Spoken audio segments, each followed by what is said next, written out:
Hello दोस्तों, आपका स्वागत है हमारे चैनल तने के वीडियोस में। महाभारत के 10 सबसे शक्तिशाली योद्धाओं की सूची। भारतीय पौराणिक कथाओं में महाभारत एक ऐसा महाकाव्य है जो वीरता, धार्मिकता और महान युद्धों की गाथा को सामने लाता है। इस महाकाव्य के केंद्र में महाभारत के सबसे शक्तिशाली योद्धा हैं, जिनका युद्ध के मैदान में पराक्रम पौराणिक है। इस वीडियो में हम महाभारत के 10 सबसे शक्तिशाली योद्धाओं की खोज और उन्हें उजागर करने की यात्रा पर निकल पड़े हैं, जो इस कालातीत महाकाव्य में उनकी असाधारण क्षमताओं और योगदान को प्रदर्शित करते हैं। पहला योद्धा है भीष्म पितामह। भीष्म पितामह, जिन्हें भीष्म या भीष्म देवव्रत के नाम से भी जाना जाता है, भीष्म महाभारत के एक प्रमुख पात्र हैं। उन्हें महाकाव्य के सबसे महान योद्धाओं में से एक माना जाता है और उनके पास अपार शक्ति और क्षमताएं थी। यहाँ भीष्म पितामह की शक्ति के कुछ प्रमुख पहलू दिए गए हैं। अमृता, भीष्म को अपनी मृत्यु का समय स्वयं चुनने का वरदान प्राप्त था। परिणाम स्वरूप उनके पास अपनी मृत्यु के क्षण को नियंत्रित करने की शक्ति थी, जिससे वे युद्ध के मैदान में तब तक अमर रहते थे जब तक कि वे अपना नश्वर शरीर त्यागने का निर्णय नहीं ले लेते। असाधारण शक्ति। भीष्म के पास जबरदस्त शारीरिक शक्ति थी और वह एक कुशल योद्धा थे। वह विभिन्न हथियारों को चलाने में अपनी दक्षता के लिए जाने जाते थे और युद्ध में अपराजेय थे। हथियारों में विशेषज्ञता। भीष्म तलवार, धनुष बाण, गदा और कई अन्य हथियारों के ज्ञाता थे। उन्हें युद्ध तकनीक और युद्ध रणनीतियों का व्यापक ज्ञान था। दिव्य आशीर्वाद। भीष्म को भगवान शिव, भगवान विष्णु और देवी सरस्वती जैसे देवताओं से दिव्य आशीर्वाद प्राप्त था। इन आशीर्वादों ने उनकी शक्ति को बढ़ाया और उन्हें युद्ध में अजेय बना दिया। ब्रह्मचर्य व्रत। भीष्म ने ब्रह्मचर्य व्रत लिया था, जिससे उन्हें दिव्य शक्तियां प्राप्त हुईं। उनके ब्रह्मचर्य ने उन्हें अपनी इंद्रियों और भावनाओं पर असाधारण नियंत्रण प्रदान किया, जिससे वे एक योद्धा के रूप में अपने कर्तव्यों पर पूरी तरह ध्यान केंद्रित कर सके। अविनाशिता। भीष्म को एक दिव्य वरदान प्राप्त था, जिसके कारण वे युद्ध में लगभग अजेय थे। वे अपनी मृत्यु का समय स्वयं चुन सकते थे और तब तक उन्हें किसी भी घातक हथियार या सामान्य युद्ध में नहीं मारा जा सकता था। बुद्धि और ज्ञान। भीष्म अपनी असीम बुद्धि और ज्ञान के लिए जाने जाते थे। वह एक विद्वान थे और उन्होंने विभिन्न शास्त्रों और विषयों का अध्ययन किया था, जिससे वह एक सम्मानित सलाहकार और रणनीतिकार बन गए। बेजोड़ तीरंदाजी कौशल। भीष्म धनुर्विद्या में बेजोड़ थे और उन्हें अपने समय के सबसे महान धनुर्धरों में से एक माना जाता था। तीर चलाने में उनकी सटीकता और गति असाधारण थी। कुल मिलाकर भीष्म पितामह की शक्ति और क्षमताएं पौराणिक थीं। वह एक दुर्जय योद्धा थे, जिनके पास अविश्वसनीय शारीरिक शक्ति, दिव्य आशीर्वाद, असाधारण युद्ध कौशल और अपार ज्ञान था। महाभारत में उनका चरित्र धार्मिकता के प्रति उनकी अटूट प्रतिबद्धता और महाकाव्य कथा में उनकी महत्वपूर्ण भूमिका के लिए पूजनीय है। दूसरा योद्धा है अर्जुन। पांडव भाइयों में से एक अर्जुन है, जो अपने दोनों हाथों से निशाना लगाने की क्षमता और अपने जादुई हथियारों से शिव को हराने के लिए जाना जाता है। वह इंद्र के पुत्र के रूप में पैदा हुआ था। अपने परिवार का सामना करने से पहले वह कृष्ण, जो सारथी अवतार का बेसब्री से इंतजार कर रहा था ताकि ज्ञान का संदेश दे सके। ये श्लोक, जिन्हें भगवद गीता के रूप में संदर्भित किया जाता है, महाकाव्य कविता की परिणति है। गांडीव नामक दुर्जय धनुष से लैस अर्जुन एक दुर्जय शक्ति साबित हुए, जिन्होंने अपने दुश्मनों पर उल्लेखनीय कौशल और सटीकता के साथ विजय प्राप्त की। ये शक्तिशाली हथियार उन्हें वैदिक वर्षा के देवता वरुण ने अग्नि के माध्यम से प्रदान किया था, जिससे युद्ध के मैदान में उनकी शक्ति में वृद्धि हुई। अपनी उदारता के प्रतीक के रूप में अग्नि ने उन्हें एक दिव्य स्वर्ण रथ भी भेंट किया, जो उनके गॉडफादर इंद्र और बाद में उनके चचेरे भाई कौरवों के खिलाफ लड़ाई के दौरान एक अमूल्य संपत्ति बन गया। वनवास के चुनौतीपूर्ण समय के दौरान, जब पांडव भाइयों को 12 वर्षों तक जंगलों में भटकने के लिए मजबूर होना पड़ा, तो अर्जुन की भगवान शिव से एक भाग्यशाली मुलाकात हुई, जिनसे उन्होंने दिव्य पशुपट अस्त्र प्राप्त किया। यह दिव्य अस्त्र उनके भविष्य के युद्धों में सहायक सिद्ध होगा। अपने वनवास के दौरान अर्जुन को स्वर्ग में इंद्र और अन्य दिव्य देवताओं से मिलने का सौभाग्य मिला, जहां उन्होंने कठोर प्रशिक्षण प्राप्त किया और बदले में दुष्ट असुरों को परास्त करके उनकी सहायता की। इन मुलाकातों ने उनके कौशल को और निखारा और दिव्य क्षेत्र के साथ उनके बंधन को मजबूत किया। हालांकि अर्जुन की असली महानता केवल उसकी युद्ध क्षमताओं से ही नहीं, बल्कि उसकी आंतरिक पवित्रता और भगवान कृष्ण के प्रति अटूट निष्ठा से भी परिभाषित होती थी। ऐसे गुणों के कारण उसे भगवद गीता का दिव्य ज्ञान प्राप्त करने का सौभाग्य प्राप्त हुआ। इस पवित्र ग्रंथ ने उसे धार्मिकता और कर्तव्य के मार्ग पर चलने के लिए मार्गदर्शन दिया और अंततः महाभारत युद्ध के दौरान उसके निर्णयों और कार्यों को प्रभावित किया। पूरे महाकाव्य युद्ध में अर्जुन ने असाधारण वीरता और साहस का प्रदर्शन करते हुए एक महत्वपूर्ण भूमिका निभाई, क्योंकि उन्होंने शक्तिशाली योद्धा भीष्म, कर्ण, द्रोणाचार्य और जयद्रथ सहित दुर्जय विरोधियों का सामना किया और उन्हें परास्त किया। भगवान के प्रति उनकी अटूट निष्ठा और अपने भाइयों के प्रति उनकी कठिनाइयों और क्लेशों के दौरान प्रतिबद्धता ने उन्हें पवित्रता, अखंडता और वफादारी का प्रतीक बना दिया। तीसरा योद्धा है कर्ण। कर्ण हिंदू महाकाव्य महाभारत में महत्वपूर्ण भूमिका निभाने वाले सबसे महत्वपूर्ण पात्रों में से एक है। वह एक ऐसे बच्चे के रूप में बड़ा हुआ जो अपने माता पिता को नहीं जानता था। कर्ण एक कुशल योद्धा और एक प्रतिभाशाली वक्ता बन गया। वह अंततः दुर्योधन के अधीन बंगाल के एक क्षेत्र अंग का राजा बन गया और कुरुक्षेत्र युद्ध के दौरान दुर्योधन की सेना में शामिल हो गया। कर्ण को एक अत्यंत प्रतिभाशाली योद्धा माना जाता था और वह धनुष और बाण में अर्जुन के बराबर था। वह एक कुशल सारथी भी था और उसके पास कई दिव्य और दिव्य हथियार थे जिन्हें वह अपनी इच्छानुसार इस्तेमाल कर सकता था। दुर्भाग्य से कर्ण को अपने जीवन में 2 बार श्राप दिया गया था, जिसे उस समय मृत्यु की सजा दी गई थी, जब वह सबसे कमजोर था और खुद का बचाव करने की स्थिति में नहीं था। दूसरे श्राप ने यह भी सुनिश्चित किया कि जिस समय उसे इसकी सबसे अधिक आवश्यकता होगी, तब उसकी याददाश्त कमजोर हो जाएगी और वह अपने किसी भी कौशल का उपयोग नहीं कर पाएगा या अपने किसी भी दिव्य हथियार के मंत्रों को याद नहीं रख पाएगा। यह अंततः पांडवों के खिलाफ युद्ध के दौरान उसकी मृत्यु का कारण बना। चौथा योद्धा है द्रोणाचार्य। द्रोण पांडवों और कौरवों के शाही गुरु और शिक्षक थे और वे भारतीय पौराणिक कथाओं में महाकाव्य महाभारत के मुख्य पात्रों में से एक हैं। वे गुरु शुक्राचार्य के मित्र भी थे, जो असुरों के गुरु थे। एक महान शिक्षक और योद्धा के रूप में द्रोणाचार्य की कथा भारतीय सामाजिक परंपराओं को दृढ़ता से प्रभावित करके हिंदू पौराणिक कथाओं से आगे निकल जाती है। महाभारत महाकाव्य में द्रोण नैतिकता और धर्म के बारे में महान बहसों को प्रेरित करते हैं। वह अंगिरस के वंशज भारद्वाज के पुत्र थे और युद्ध के 11वें वें से 15वें दिन तक कौरव सेना के दूसरे कमान अधिकारी थे।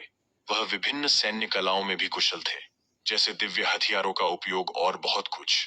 युद्ध के मैदान में ध्यान करते समय धृष्टद्युम्न ने उनका सिर काट दिया था। ऐसा माना जाता है कि वह भगवान बृहस्पति के अवतार थे। वह पांडवों, कौरवों, जयद्रथ और अश्वत्थामा के गुरु थे। द्रोणाचार्य को महान परशुराम ने ही युद्ध की शिक्षा दी थी। जब द्रोण को पता चला कि परशुराम अपने तप के फल दूसरे ब्राह्मणों को दे रहे हैं, तो उन्होंने उनके पास जाने का फैसला किया। दुर्भाग्य से पहुंचने के बाद द्रोण को पता चला कि परशुराम ने पहले ही अपनी ज्यादातर चीजें दान कर दी थीं। उन्हें द्रोण पर दया आ गई और उन्होंने उन्हें युद्ध और हथियार चलाने की शिक्षा देने का फैसला किया। पांचवा योद्धा है भीम। कुंती और वायुदेव ने अपने बच्चे का नाम भीम रखा। वह भगवान हनुमान का भाई भी था, क्योंकि उनके पिता भी पवन देवता ही थे। दुनिया के सबसे कुशल योद्धाओं में से एक भीम को कृपा और द्रोण ने प्रशिक्षित किया था। उनके दादा भीष्म ने उन्हें कई तरह की मार्शल आर्ट सिखाई थी और वह अक्सर दूसरे पांडवों के साथ जाते थे। वह अपने व्यावहारिक चुटकुलों के लिए भी जाने जाते थे और कौरवों का मजाक उड़ाने में भी नहीं हिचकिचाते थे। बचपन में भीम का अपने चचेरे भाइयों, खासकर दुर्योधन से झगड़ा होता था। उन्हें मारने की उनकी एक कोशिश ने उन्हें नदी में फेंक दिया था। उन्हें नागाओं ने बचाया, जिन्होंने उन्हें एक ऐसी जड़ी बूटी पिलाई जिससे उनका जहर बेअसर हो गया। दुनिया के सबसे बेहतरीन और कुशल गदा योद्धाओं में से एक भीम को कृपा और द्रोण ने शिक्षा दी थी। उनका मार्गदर्शन बलराम ने भी किया था। उन्हें कई अन्य प्रकार की युद्ध कलाएं भी सिखाई गई थीं। उनकी वीरता और पराक्रम को देखकर नागों के देवता ने उन्हें एक औषधि दी, जिससे उनकी ताकत बहुत बढ़ जाएगी। दुर्योधन के मोम के महल के जाल से कुशलता पूर्वक बचकर पांडव भागने में सफल रहे। वह हमले की योजना बनाने वाले व्यक्ति पुरोचन को भी पकड़ने में सफल रहे। उन्होंने हिडिंबा और बकासुर सहित कई राक्षसों का वध किया। कृष्ण, जो एक महान योद्धा भी थे, के मार्गदर्शन में वे राजसूय यज्ञ का हिस्सा थे और वे जरासंध को हराने में सफल रहे और कीचक को हराया, जिसने द्रौपदी से छेड़छाड़ करने की कोशिश की थी। वह अंततः पांडवों की ताकत बन गए और उन्होंने युद्ध के दौरान सभी कौरवों को मार डाला। युधिष्ठिर के सिंहासन पर बैठने के बाद वे हस्तिनापुर के सेनापति बन गए। छठा योद्धा है दुर्योधन। अर्जुन और दुर्योधन हिंदू महाकाव्य महाभारत के दो सबसे प्रमुख पात्र हैं। दोनों ही कुशल योद्धा थे और उनमें महान क्षमताएं थीं। हालांकि जीवन के प्रति उनका दृष्टिकोण बहुत अलग था, जिसने अंततः उनके भाग्य का निर्धारण किया। अर्जुन तीसरे पांडव राजकुमार थे और अपने समय के सबसे महान धनुर्धरों में से एक थे। वह अपनी विनम्रता, आत्मसंयम और अपने कर्तव्य के प्रति समर्पण के लिए जाने जाते थे। दूसरी ओर दुर्योधन सबसे बड़ा कौरव राजकुमार था और अपने अहंकार, ईर्ष्या और सत्ता के प्रति प्रेम के लिए जाना जाता था। अर्जुन और दुर्योधन दोनों ही महान क्षमताओं के साथ पैदा हुए थे, लेकिन उनके व्यक्तित्व और विकल्पों ने उन्हें अलग अलग रास्तों पर ला खड़ा किया। अर्जुन ने अपने अच्छे पक्ष को हावी होने और तलाशने का मौका दिया, जिसके कारण वह एक महान योद्धा बन गया और अंततः कुरुक्षेत्र के युद्ध में जीत हासिल की। उसके अच्छे पक्ष ने उसे बड़ी तस्वीर देखने और धार्मिक आचरण के महत्व को समझने में मदद की। दूसरी ओर दुर्योधन ने अपने बुरे पक्ष को हावी होने दिया और अंततः उसे अपने पतन की ओर ले गया। अर्जुन और दुर्योधन की कहानी हमें मानव स्वभाव के द्वंद्व के बारे में एक महत्वपूर्ण सबक सिखाती है। हर व्यक्ति में अच्छा और बुरा दोनों होने की क्षमता होती है। जो पक्ष हावी होता है उसे हम पोषित और विकसित करना चुनते हैं। अपनी नियति चुनने के लिए हमें यह चुनना होगा कि हम अपने व्यक्तित्व के किस पक्ष को पोषित करना चाहते हैं। हमें अपने अच्छे पक्ष को तलाशना और विकसित करना होगा, जो अंततः हमें सफलता की ओर ले जाए। सातवां योद्धा है अश्वत्थामा। भगवान शिव हिंदू धर्म में सबसे अधिक पूजनीय और पूजे जाने वाले देवताओं में से एक हैं। वे विनाश, परिवर्तन और उत्थान के सर्वोच्च देवता हैं। वे योग, ध्यान और कला के भी स्वामी हैं। उनके कई नाम, रूप और गुण हैं जो उनके विभिन्न पहलुओं और गुणों को दर्शाते हैं।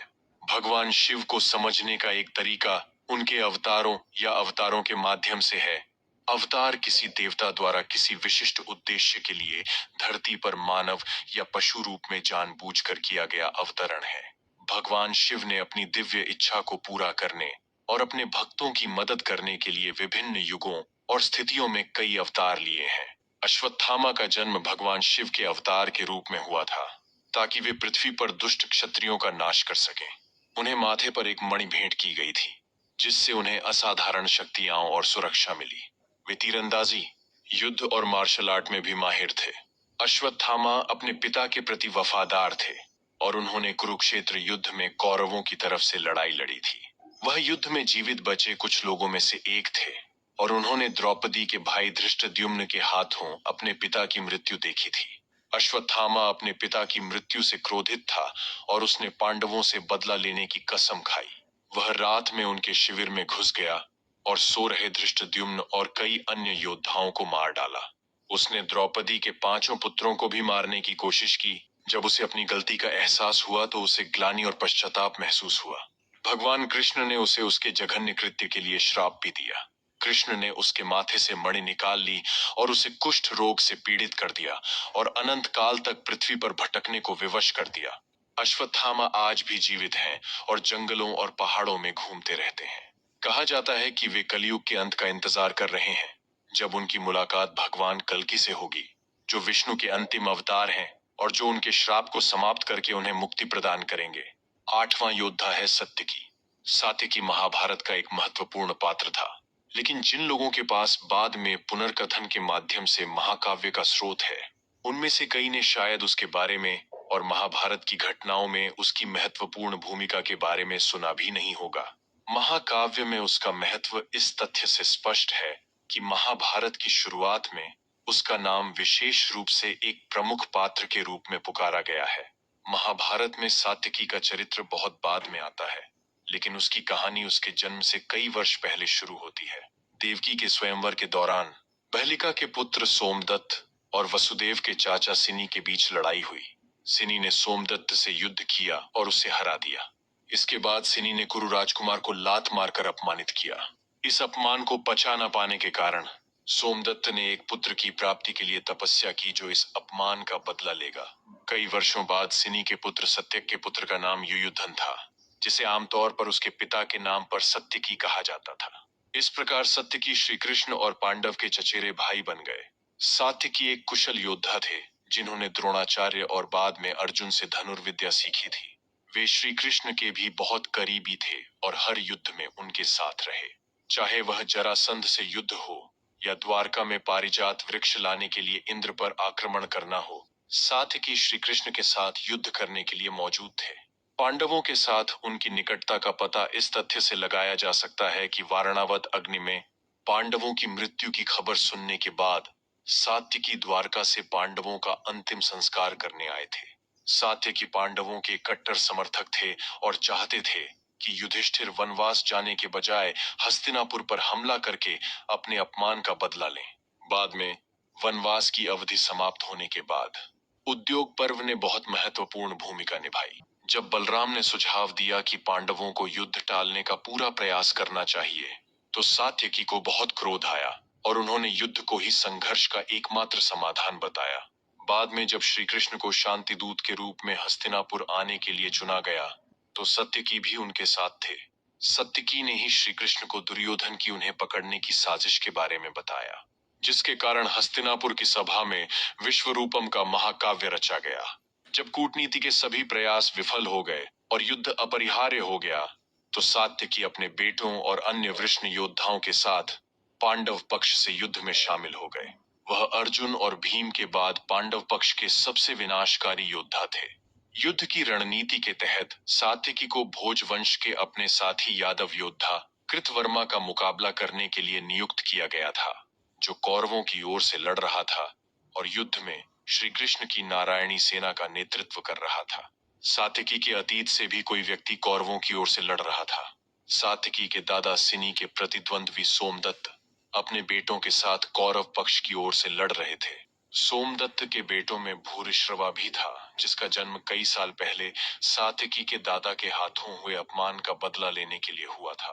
भूरिश्रवा कुरुक्षेत्र युद्ध में सात्यकी के बेटों की हत्या के लिए जिम्मेदार था। कुरुक्षेत्र के युद्ध में सत्यकी की भागीदारी पर पूरी पुस्तक लिखी जा सकती है, इसलिए हम यहाँ पूरी बात नहीं बताएंगे। हालांकि युद्ध के दौरान उनकी उल्लेखनीय उपलब्धियों में अलग अलग दिनों में द्रोण और कर्ण को हराना शामिल था। 14वें दिन जब अर्जुन जयद्रथ की तलाश में बाहर गए थे, तब युधिष्ठिर ने सात्यकी को उनके पीछे भेजा। रास्ते में थके हुए सात्यकी का सामना भूरिश्रवा से हुआ, जिसने महादेव के वरदान के कारण सात्यकी को निहत्था कर दिया और फिर उसे उसी तरह लात मारी जिस तरह सात्यकी के दादा ने भूरिश्रवा के पिता को लात मारी थी। हालांकि जब भूरिश्रवा घातक प्रहार करने ही वाला था, तो सत्यकी के मित्र और गुरु अर्जुन ने हस्तक्षेप किया और भूरिश्रवा की भुजा काट दी। जब भूरिश्रवा ने विरोध किया, तो अर्जुन ने उसे पिछले दिन अभिमन्यु की अनुचित हत्या में अपनी भागीदारी की याद दिलाई। सात्यकी कुरुक्षेत्र युद्ध में जीवित बचे लोगों में से एक थे। साथ ही विरोधी पक्ष के उनके निशानेबाज कृतवर्मा भी थे। कई सालों बाद ये दोनों नायक उस आग को जलाने के लिए जिम्मेदार बन गए जिसने पूरे यादव वंश को नष्ट कर दिया। एक बार सभी प्रमुख यादव नेता एकत्र हुए, जहां कृतवर्मा ने सत्यकी का मजाक उड़ाया कि उसने भूरिश्रवा को कैसे मारा, जिस पर सत्यकी ने कृतवर्मा का मजाक उड़ाया क्योंकि उसने सुभद्रा के पुत्र अभिमन्यु की हत्या में भाग लिया था और वह यादवों का प्रिय था। इसके परिणाम स्वरूप लड़ाई हुई, जो तब बढ़ गई जब यादव योद्धाओं ने पक्ष लिया और एक दूसरे को मारना शुरू कर दिया, जिसके परिणाम स्वरूप पूरे यादव वंश का विनाश हो गया। नौवां योद्धा है अभिमन्यु। महाभारत की दूसरी पीढ़ी के सबसे शक्तिशाली योद्धाओं में से एक अभिमन्यु था। वह सुभद्रा और अर्जुन की संतान था और वह भगवान कृष्ण का भतीजा था। वह मत्स्य राज्य की राजकुमारी उत्तरा का पति और परीक्षिता का पिता भी था। युद्ध और साहस दोनों क्षमताओं के साथ पैदा हुए अभिमन्यु को उनके पिता अर्जुन और भगवान इंद्र के समान ही बनाया गया था। अपनी उपलब्धियों के कारण उन्हें अपने पिता के बराबर माना जाता था। जब वह 16 वर्ष के थे, तब उन्होंने महाभारत युद्ध में भाग लिया था। चूंकि उस समय अर्जुन और कृष्ण मौजूद नहीं थे, इसलिए अभिमन्यु को कौरव सेना के चक्रव्यूह को तोड़ना पड़ा। वह दुशासन, दुर्योधन और द्रोण जैसे कौरव योद्धाओं से घिरा हुआ था। चक्रव्यूह से खुद को बाहर निकालने के अपने अनुभव की कमी के कारण वह युद्ध में मारा गया। मरने से पहले उसने कौरव योद्धाओं के खिलाफ साहस पूर्वक लड़ाई लड़ी और उसने असाधारण वीरता का प्रदर्शन किया। कोसल के राजा बृहदबल के साथ युद्ध में अभिमन्यु ने उसका सामना किया। भीष्म के साथ संघर्ष के दौरान उसने अपने दुश्मन का ध्वजदंड तोड़ दिया। फिर उसने अपने पिता अर्जुन का सामना करने में उसकी सहायता की। महाभारत के भीष्म पर्व में अभिमन्यु और लक्ष्मण के बीच मुठभेड़ का वर्णन है। उसने गांधारों के खिलाफ आक्रामक तरीके से लड़ाई लड़ी और उसने मगध के राजा जैतसेन और उसके हाथी को मार डाला। लक्ष्मण को हराने के बाद उसने योद्धा भीमसेन की सहायता की। शुरुआत में उन्होंने विकर्ण और चित्रसेन को हराया। फिर उन्होंने धृष्टद्युम्न द्वारा बनाए गए व्यूह की स्थिति संभाली।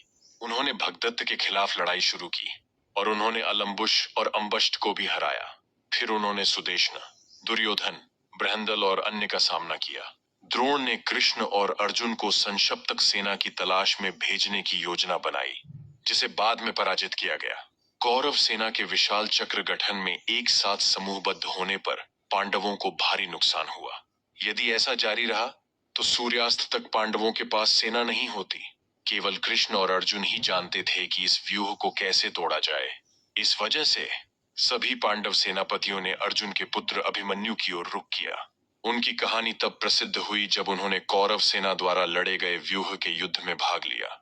उन्हें अर्जुन और कृष्ण ने विभिन्न प्रकार के युद्ध की शिक्षा दी थी। प्रद्युम्न, जो कृष्ण के पुत्र थे, ने भी उन्हें सिखाया। सुभद्रा के गर्भ में रहते हुए अभिमन्यु ने चक्रव्यूह को भेदना सीखा। इसी दौरान अर्जुन ने सुभद्रा को यही सब बताया, लेकिन वह नहीं जानता था कि एक बार चक्रव्यूह के अंदर जाने के बाद उसे कैसे नष्ट किया जाए। क्योंकि कहानी सुनते सुनते सुभद्रा सो गई और उनके गर्भ में अभिमन्यु तकनीक का आधा हिस्सा ही सीख सका। जब अभिमन्यु ने सेना को तोड़ा तो सिंध के शासक जयद्रथ ने पांडवों को रोक दिया। पांडवों के हाथों अपमानजनक हार झेलने के बाद जयद्रथ ने शिव से वरदान मांगा, जिससे वह युद्ध के एक दिन के लिए किसी भी सेना को पूरी तरह से रोक सके और उसका प्रतिकार कर सके। चक्रव्यूह में फंसे अभिमन्यु ने हत्याओं का तांडव किया।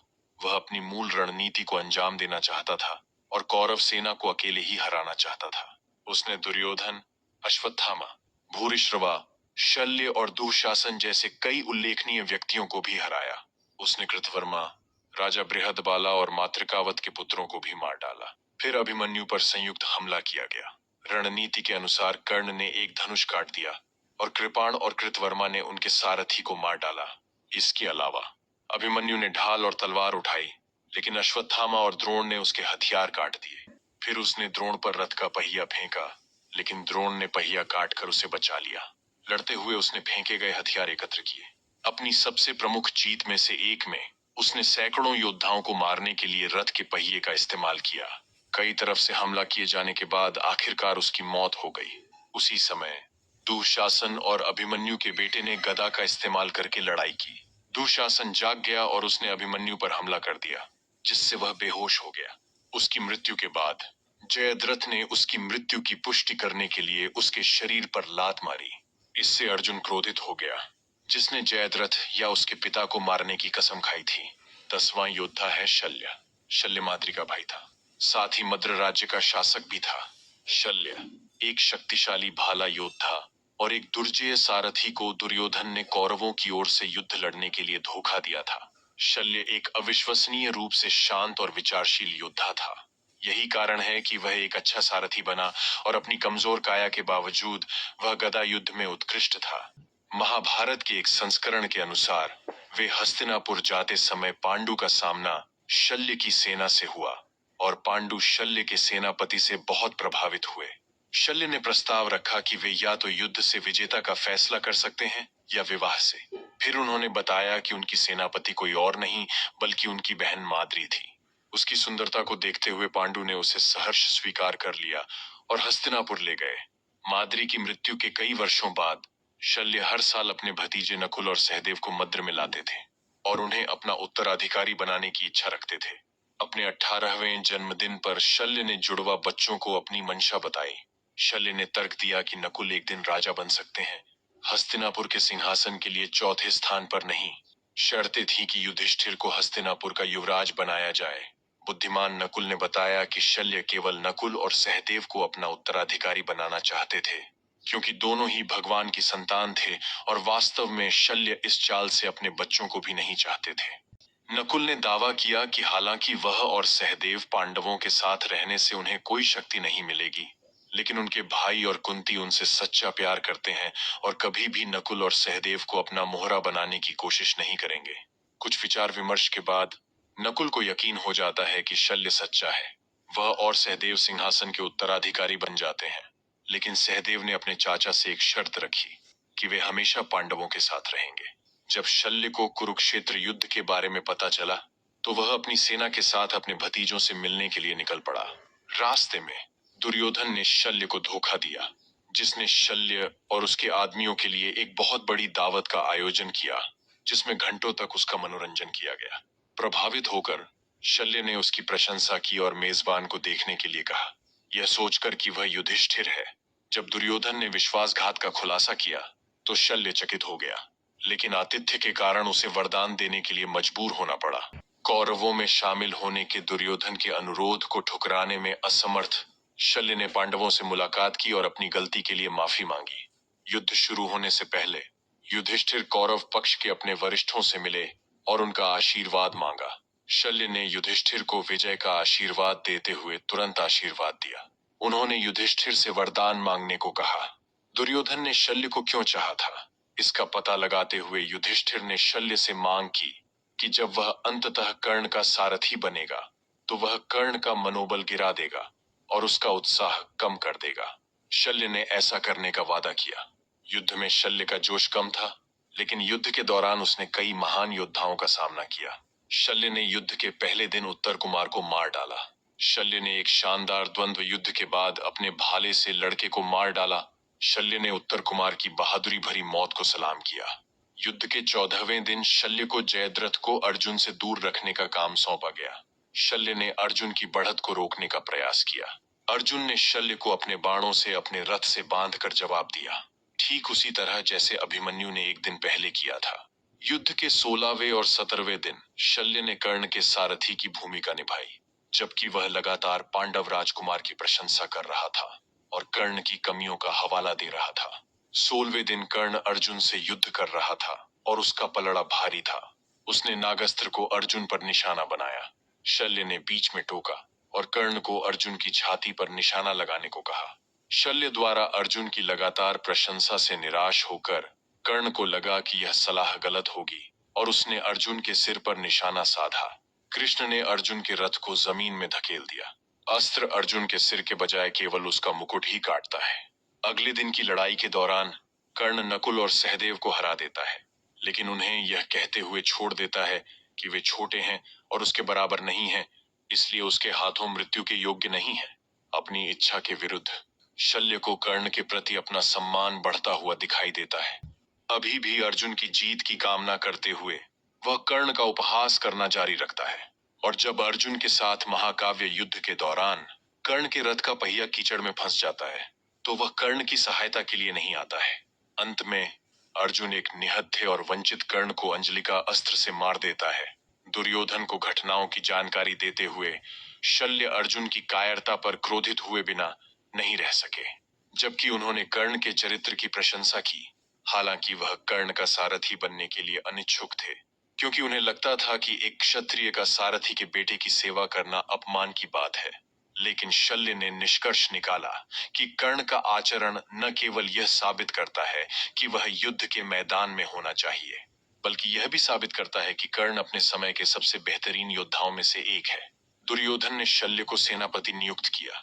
कर्ण की मृत्यु के बाद शल्य अब कौरवों के लिए लड़ने के लिए उत्साहित होकर कौरव सेना के सेनापति के रूप में कार्यभार संभालते हैं और उन्हें पीछे हटने से रोकते हैं।